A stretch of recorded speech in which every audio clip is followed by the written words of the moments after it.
Hello guys, good day po sa lahat. Welcome uli sa ating channel. So for today's video guys, ituturo ko sa inyo kung paano maipasa ang driving in situ. So ito na yung mga ngayon i-explain ko sa inyo kung ano yung blue patches. So ito yung procedure para makapasa po tayo sa driving in situ or assessment ng pagkuha ng certificate na in situ. So ito na guys, so nakaharap tayo sa sasakyan o kotse. Ito po ang kotse na GAC yung brand, bago po ito.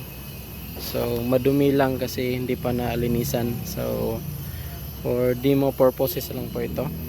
So ito guys, sa part 2 sa video ko, paano natin maipasa driving in situ na assessment ng TISDA.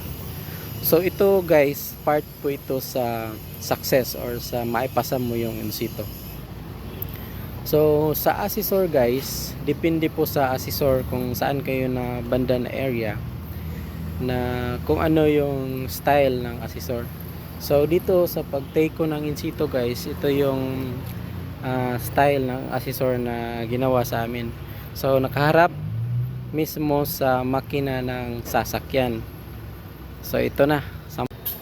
So sasabihin ng assessor or i-explain mo yung anong ibig sabihin ng blue patches.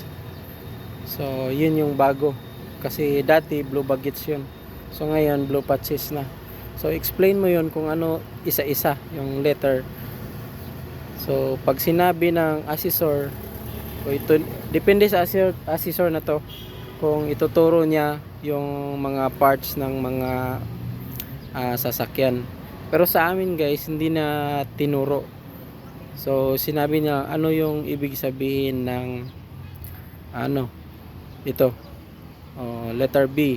So ano yung letter B? Siyempre kung kayo po ay nakapag-aral or nakapag-study ng para for assessment, so sasabihin nyo is battery. Din ano pa ay yung sa part sa letter B?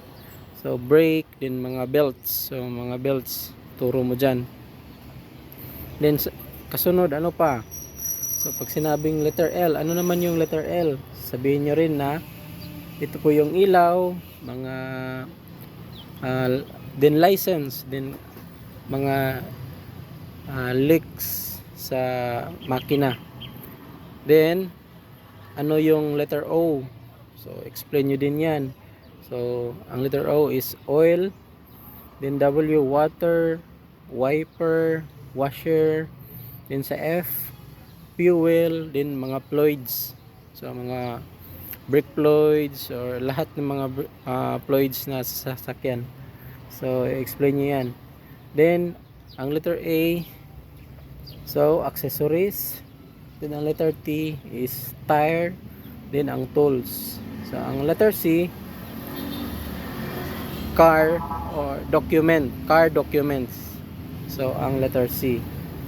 Then ang letter H, siyempre ito yung horn at saka mga hose.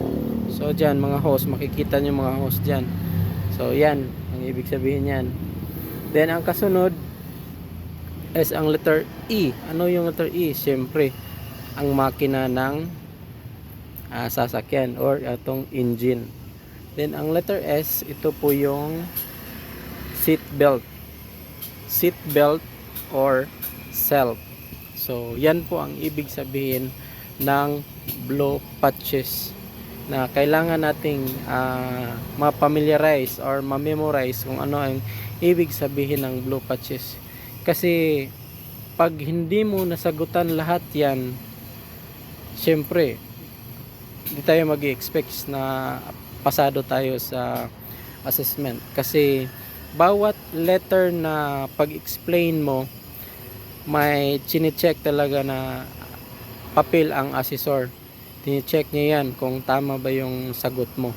Sasabihin niya pass, correct, or wrong, ganon.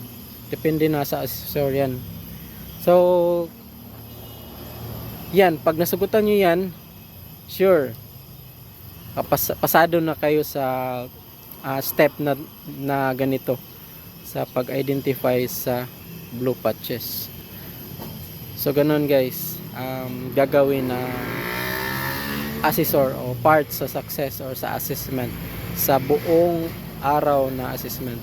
Remember guys, hindi kayo grupo sa pag assess. So individual po ito na lalapit kayo sa assessor pag tinawag na ang iyong pag tinawag na kayo.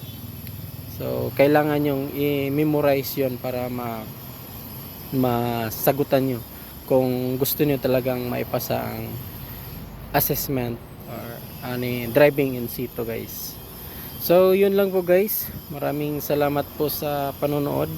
Sana may nakuha kayo sa ginawa kong video na pwede nyong gamitin para in preparation para sa assessment niyo guys. Pwede naman hindi kayo mag-aral ng driving. Kung kayo ay driver na, pwede na direct kayo magpunta sa assessment center. Mag-file lang kayo ng mga document para for assessment lang po guys. So, ganun na po guys. So, shout out din tayo sa lahat ng nakasubscribe sa ating channel at sa nanonood ng ating channel at sa iba na hindi pa nakapag-subscribe, subscribe na po raw.